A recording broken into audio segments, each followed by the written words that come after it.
কিন্তু তাৎক্ষণিক কাশ্মীরা পরের দিন ভোরবেলায় সেই ফজরের নামাজের সময় গাওকানদের কাছে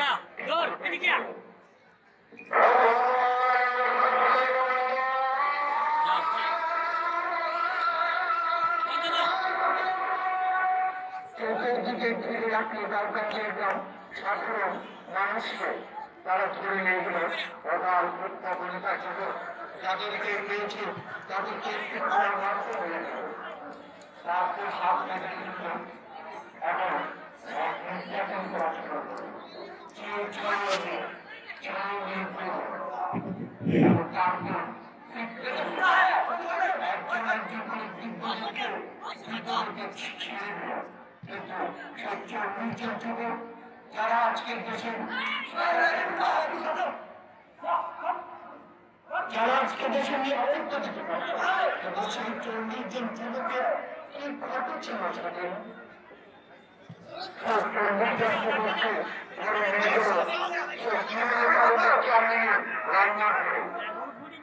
কিন্তু 40 জন যুবক তুলে মেরেছেন 40টা টাকা প্রাণ মুহূর্তের মধ্যে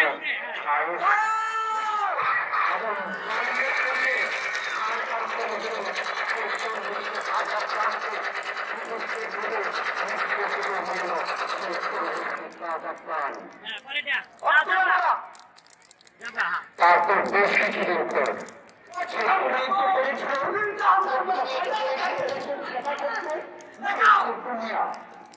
সেই চিত্রকে ধরার জন্য সেই আন্দোলনকে সেই রাজাকারীকে ভীষণভাবে ত্যাগ করা হল সেই রাজাকারীকে 1956 মেয়েকে ফিরে আনার জন্য কিন্তু ছোট্ট মেয়েকে করেছিল দেশের জন্য কাজ করত সেই মুক্তিযুদ্ধে যাওয়ার জন্য চিত্রি নদী যেতে চেয়ে চোখে মুছে নদী থেকে তাকে ধরে নিয়ে আসলো ধরে নিয়ে গেলে সে তাড়াতাড়ি বের হতো সেই পুলিশের ক্যাম্পে এবং তাকে নির্মমভাবে অত্যাচার করা হয় এবং তাকে সেখান থেকে মেরে ফেলা হলো এবং তাকে মেরে ফেলা হলো কিন্তু সে ছাত্রীরা তাদের জন্মস্বীকার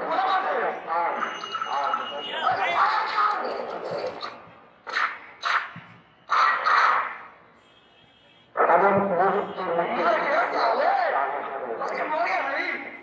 আমরা জানাই মুক্তিযোদ্ধা সংসদ মন্ডলের প্রতি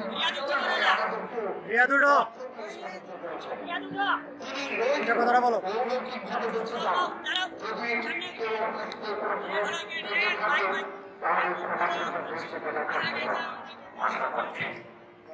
আমরা আমাদের এই বৃত্তির মাধ্যমে উপজেলা প্রশাসনকে অনুরোধ করব 1971 সালের মহাযুদ্ধে গাঁওগঞ্জের ইউনিয়নের